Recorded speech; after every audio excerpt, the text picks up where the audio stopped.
What's going on? What's going on? It's your man Diamond K in here. Of course, RadioFire.com, the DiamondKShow.com. So much to get into. This is a big news day. Big news day with regards to so many things. Of course, folks on the East getting a little bit of snow, their first touch of snow. So negotiators nearly have reached an agreement on the COVID-19 economic aid bill. And this should have been done. But as of today, they're very close on a $900 billion COVID-19 relief package that would deliver additional paycheck protection to businesses, $300 per week in jobless checks, and $600 or so in stimulus payments to most Americans. Of course, Americans need a lot more money than that. But this is a long-delayed measure coming together, hopefully, as Congress finally, get some of the compromises in place. And, it's at the expense of the American people that this has been taking so long. The second major relief package of the pandemic, which has been going on since early spring. It's the first significant legislative response to the pandemic since the CARES Act, which happened, I need to remind people, back in March. Delivered $1.8 trillion in aid and definitely more generous jobless benefits and direct payments to Americans. So since then, Democrats have repeatedly called for an ambitious step by the federal government to step in and give aid to people that are battling this pandemic. Republicans, on the other hand, have really sought to just reopen the economy and avoid the government's, $27 trillion debt and avoid adding on to it. That's what they've tried to do when it comes to the American people. Now, if they need money for the military, of course, they have no problem adding to the debt. No problem at all. So President-elect Joe Biden is eager for an economic package to help the economy. And the economy is in bad shape. Americans need that direct aid. Jobless folks need aid.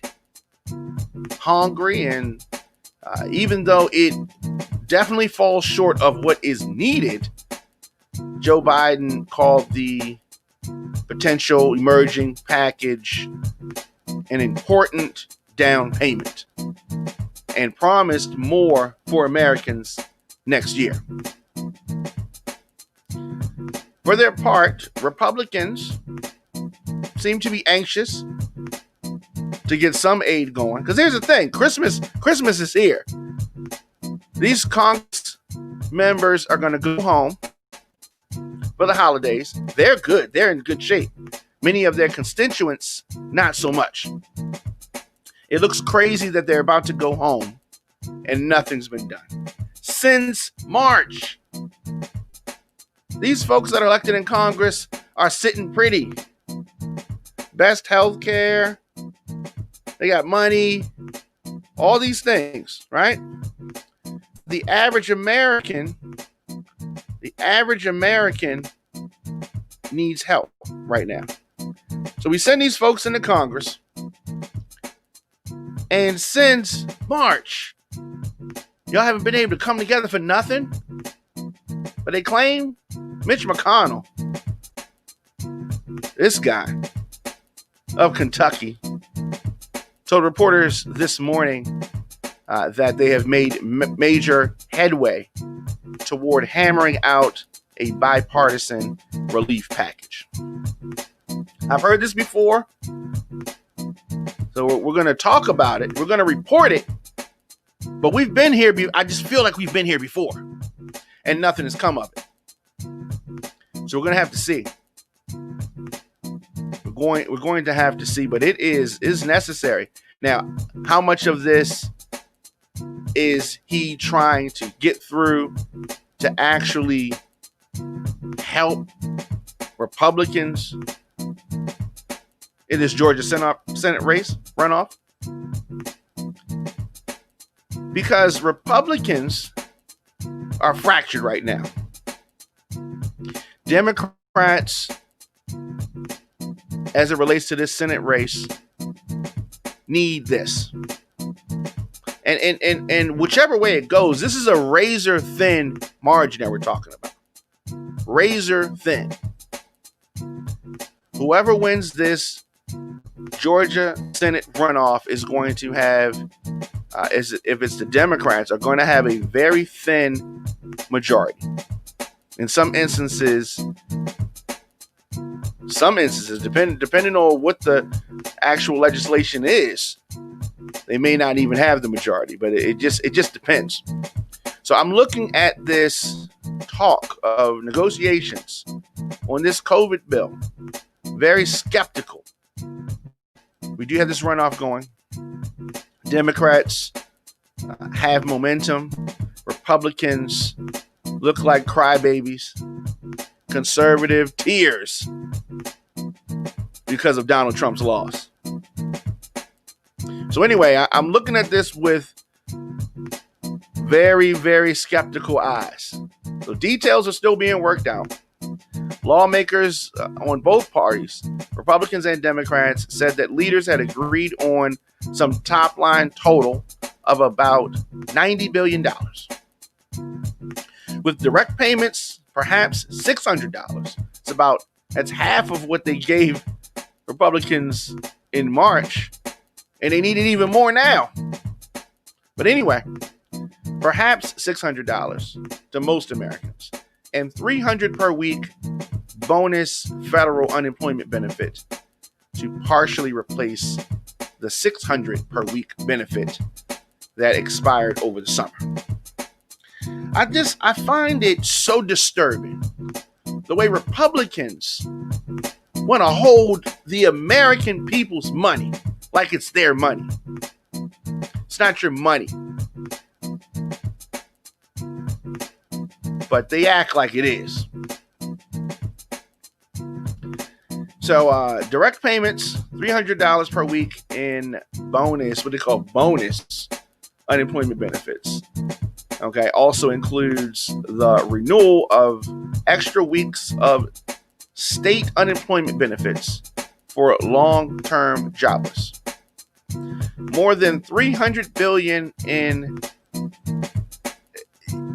relief for businesses, including a second round of paycheck protection payments to especially hit hard businesses. We're going to talk more about the PPP, paycheck protection. We're going to talk more about that. So Democrats acknowledged that the removal of a $160 billion or so aid package for state and local governments whose budgets have been thrown out of balance by the pandemic was a bitter loss. People need to remember this. The Republicans are not our friends. They're only the friends of big business. We're going to talk more about big business and PPP loans in a minute. So this emerging package, this potential COVID-19 economic aid package that may be coming, is not what Americans need. Is by no means the amount of money. First, they were getting $1,200, which they should have gotten more. That was $1,200 that Americans got in March. Now they're talking about cutting it down to $600. So negotiations came close yesterday. Very close, and today they're on the verge. The additional $600 came as a recent endorsement from both Trump and Bernie Sanders, who are all dissatisfied. Everybody's upset about the package, supposedly. American people are not getting the money that they deserve. These people in Congress, these politicians, they claim that they're upset, but they're not upset because Americans are not getting the money that they deserve. They're upset because their own little benefits to their donors are not included in the package. That's why they're mad.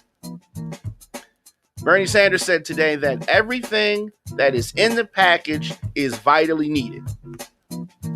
The problem is that it is a much smaller package than the country needs right now. At this moment of economic desperation, many businesses closed, right? Many businesses closed. Many people out of work. Nancy Pelosi has insisted for months that state and local aid would be in any final bill. But as time is running out, she's unwilling to hold the rest of the package hostage over this demand. So it is not guaranteed that Americans are going to get this money. It's not guaranteed.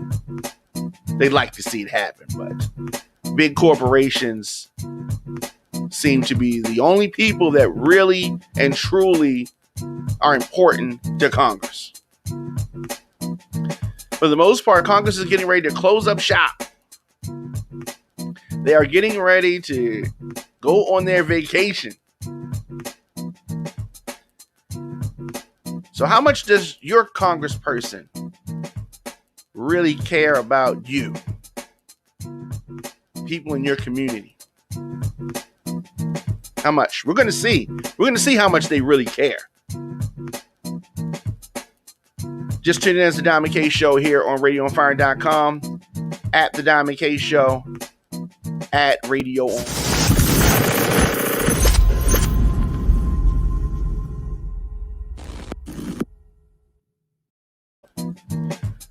So feds seize millions in PPP funds from an international ministry. Very disturbing here. So the Secret Service has seized more than $7.5 million from accounts at Bank of America and another $868,000 from First American Trust from Aslan International Ministry. So what is this all about? A so-called international ministry based in Florida didn't appear to do anything religious and was able to fraudulently obtain millions of dollars from the PPP, Paycheck Protection Program. So you have all these businesses, all these small businesses that are in trouble. And then you have these shysters stealing from the American people. So Secret Service seized $7.5 million and $868,000. So you go to Orlando, Florida. The address listed for the group. No one answered the door. It was locked. The group's website had been taken down. The website contained generic business information believed to have been taken from other websites and generalized or generated as their own. You talk about fraud. This is some real fraud. So the links on the website that allowed for a user to give a donation or to seek employment was inactive. The complaint asks a judge to sign off on the seizure of the money. It is very disturbing. So these funds are proceeds from bank fraud offenses. And we talk about this PPP. It's so hard for businesses to get money. And then when you have this kind of stuff, it's so irritating. It's maddening. So this case here in Florida is the latest in a string of law enforcement cracking down on the massive fraud in the PPP program. So far, it's led to more than 80 arrests connected to at least $240 million in fraud.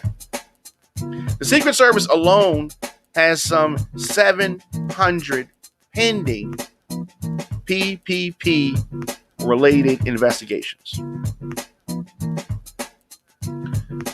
No arrests have been made with this latest case. Investigation is pending. The court is filing details how easy it is for folks to obtain a PPP loan. Come on now. Be mindful, people. The probe focuses on the family that appears to run this organization. It's going down. It's going down. Believe that.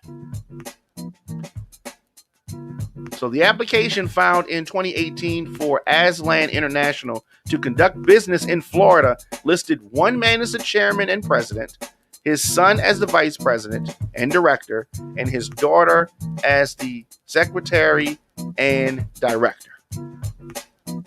According to the complaint, Aslan International was told by First Home Bank that it was eligible for $8.4 million in PPP money. Its application, in which claimed to have 486 employees and nonprofit status, said that the money would be used for payroll, rent, mortgage, and utility payments. The IRS showed that it reported $51.8 million in revenue in 2019. So the loan was approved. The money was wired through two Wells Fargo accounts that listed the son and the father as the signatories. The funds were then transferred through three Bank of America accounts that listed the daughter as the sole signatory.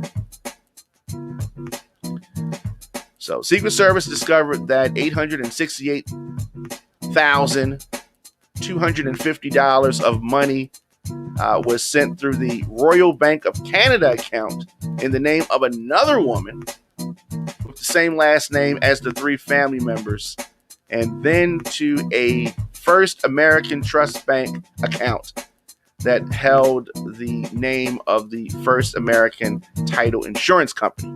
I mean, they had all kind of scams going on. So then the money was used as a deposit on a $3.7 million home in Orlando in the name of the second woman in the complaint. Can you believe this?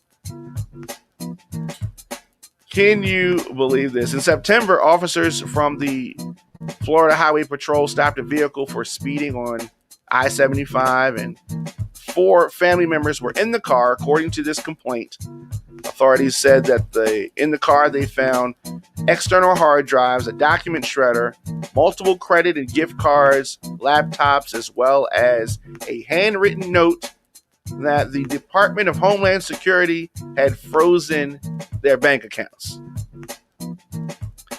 So among the seized items were a government research manual called Tracing Money Flows Through Financial Institutions.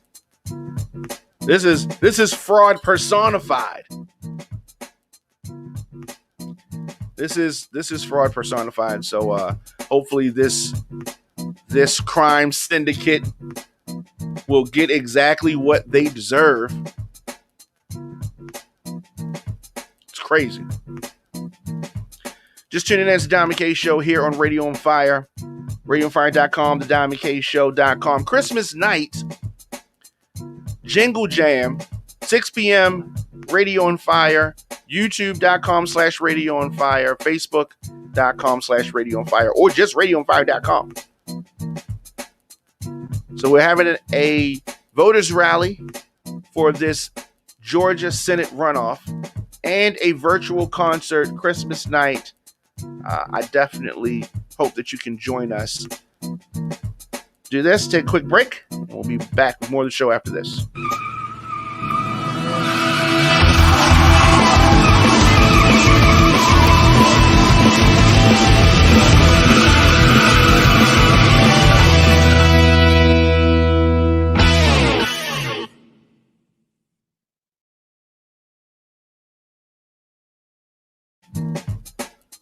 Welcome back, you man, Diamond K in here. So we were talking about PPP support for businesses. So more than half of the PPP support for small businesses actually went to large companies. More than half of the money from the Treasury Department's Coronavirus Emergency Fund for small businesses went to just 5% of the recipients, according to data. More than 5 million loans released by the government. I mean, this is very disturbing. So a Freedom of Information Act request and a lawsuit is how we've been able to find out this information. This is some stuff that the government did not want us to know. So according to data on the government's Paycheck Protection Program, about 600 mostly larger companies, including some national chains, dozens of national chains, received the maximum amount allowed under the program of $10 million. But we still have businesses, small businesses, struggling. Still have small businesses struggling. Something in the system is not right. Something in this system is not right. So officials from the Treasury Department and the SBA, the Small Business Administration, have argued that the program primarily benefited smaller businesses because of the vast majority of loans. More than 87% were for less than $150,000. That's what they said. But this new data shows that more than half of the $522 billion in the same time frame had gone to bigger businesses who did not need it. And only 28% of that money was distributed in the amounts of under $150,000. The corruption that needs to be addressed is not being addressed. This is very disturbing information, and many people knew this. Many people did not. We didn't have all of the details, but these things are starting to come to light. These things are thankfully starting to come to light. Yeah, we're definitely going to keep you posted on that. Definitely going to keep you posted on that. SBA calculated that loan amounts were based on monthly payroll figures and capped loans at a maximum of $10 million. Businesses with up to 500 employees were eligible, though that limit was relaxed for restaurants and hotel companies. So previous disclosures were incomplete. The PPP loan data showed that the program was falling short of the Trump administration's claims of success, falling way short. So an analysis done by the Washington Post of 4.9 million in loans initially released by the Small Business Association contained numerous errors. They're trying to withhold information because this looks crazy. It looks crazy that during this pandemic, most of the money for small businesses went to national chains and large businesses. The mom and pop stores were having trouble getting relief from the government, and businesses that didn't need it were getting it. So this information is coming out, and I'm glad to see that the information is coming to light. Many companies were reported to have retained far more workers than they employed, trying to be slick. Likewise, in some cases, the agency jobs claimed for entire industries surpassed the total number of workers in those sectors. These businesses have to be held accountable. These are these large businesses doing this. For more than 875,000 borrowers, the data showed that 0 jobs were supported or no information is listed at all.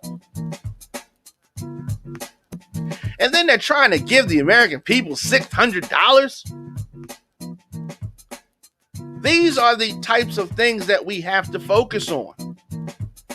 When they talk about fraud, this is fraudulent. You or me couldn't do something like this and get away with it. But these big businesses are able to do that. And Congress has just given a blanket approval and allowed officials and families to receive PPP funds without the required conflict of interest review.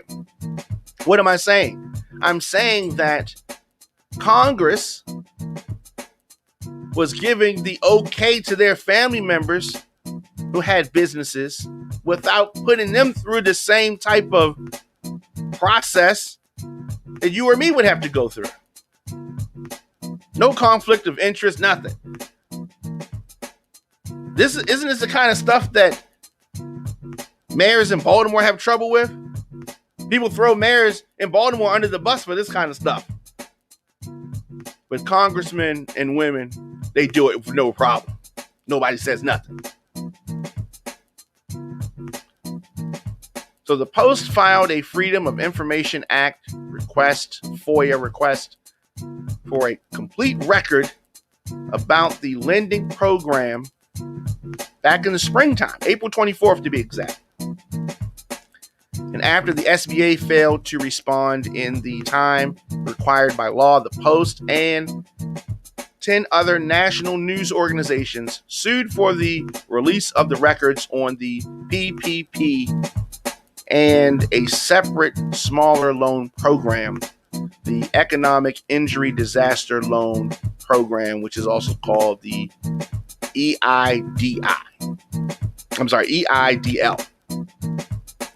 So in response to that lawsuit, the SBA posted loan level data for 660,000 businesses and nonprofit organizations that received at least $150,000 in funding. So despite a disclaimer on the loan application stating that the names of the borrowers and the amounts of the loans would be automatically released in response to the FOIA request, the agency argued to the court that it should not have to provide exact loan amounts for any of the loans, as well as the borrower information for loans under $150,000, which is 87% of all PPP loans. I mean, you see the type of games that they're trying to play. You see the type of games that they are trying to play. So this is an ongoing story here. And the way that this PPP debacle has been handled. So later, SBA sent letters to dozens of Planned Parenthood nonprofits, which offer obviously a range of healthcare services.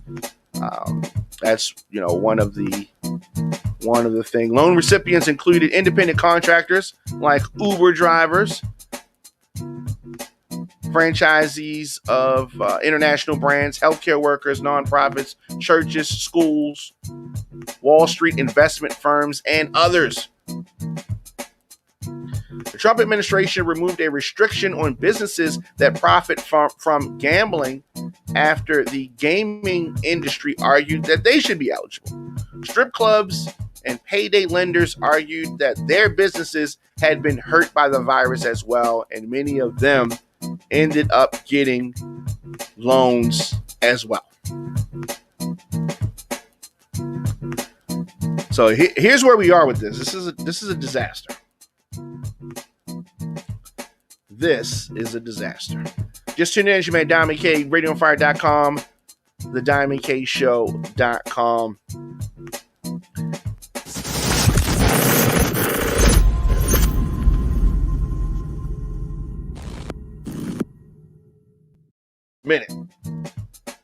Many Republicans just realizing or just accepting that Joe Biden is the president-elect.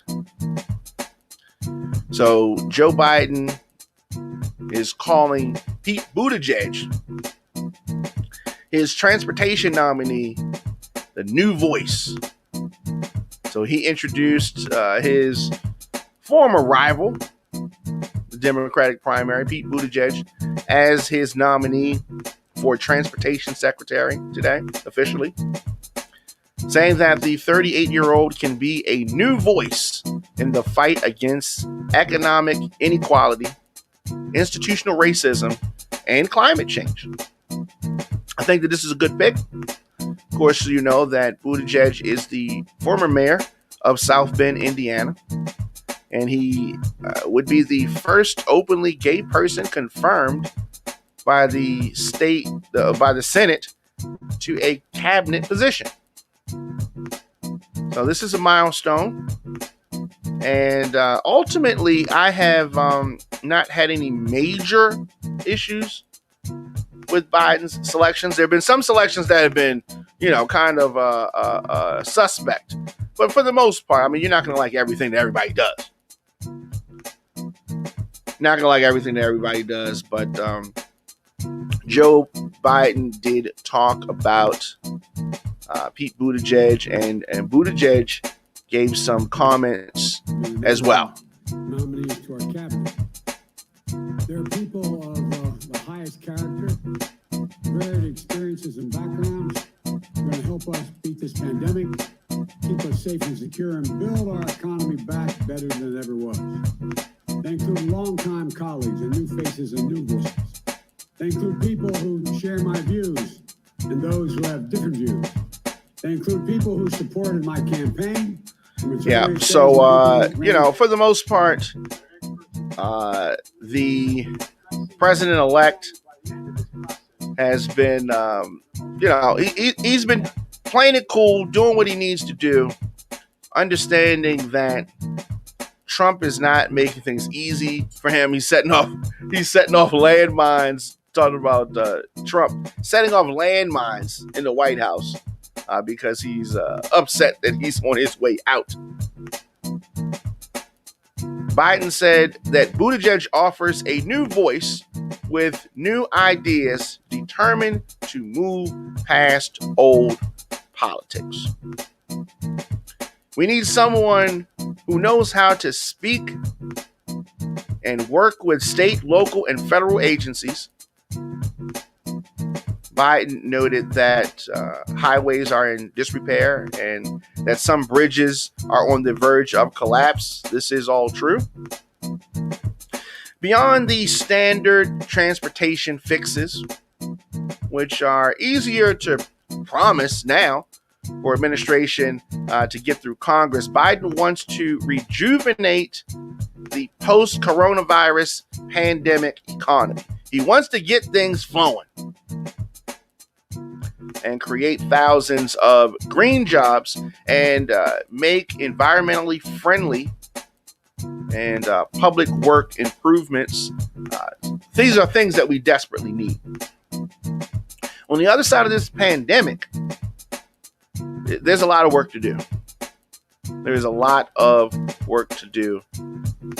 At its best, transportation makes the American dream possible. Getting people and goods where they need to be directly and indirectly, creating good paying jobs, Buttigieg said. At its worst, misguided policies and missed opportunities can reinforce racial, economic, and environmental injustice, dividing or isolating neighborhoods, undermining government's basic role to empower everyone to thrive. Well, he's talking a good game. Buttigieg also mentioned his affinity for trains while acknowledging that he would be only the second biggest Amtrak enthusiast in the administration, of course, talking about President-elect Joe Biden, who rode the train for years between D.C. and Delaware while serving in the Senate.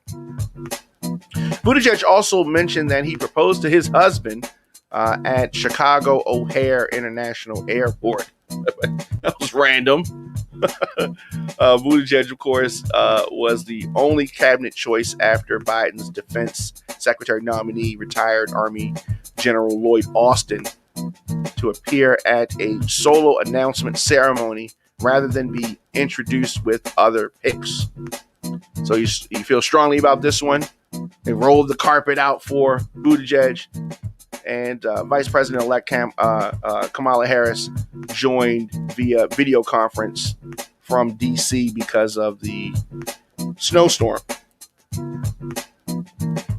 So I am excited about the potential of the Biden administration.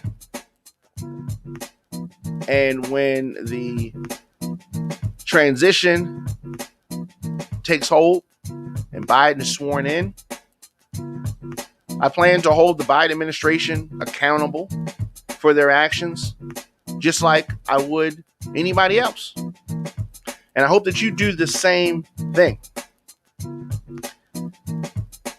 Of course, I am here mornings and evenings, radioonfire.com, and check us out on demand. If you miss any episodes of the program on youtube.com/DJ Diamond K or youtube.com/radioonfire. Also on all social media, follow Radio on Fire and The Diamond K Show. As I said, Christmas night, 6 p.m. Eastern, 3 p.m. Pacific, the Jingle Jam, our Christmas presentation, virtual concert, and a voters rally for this Georgia Senate runoff race goes down. So make sure you watch us. I definitely hope that you can join us. I will be back tomorrow. From everyone here at Radio on Fire, happy holidays, and I will see you guys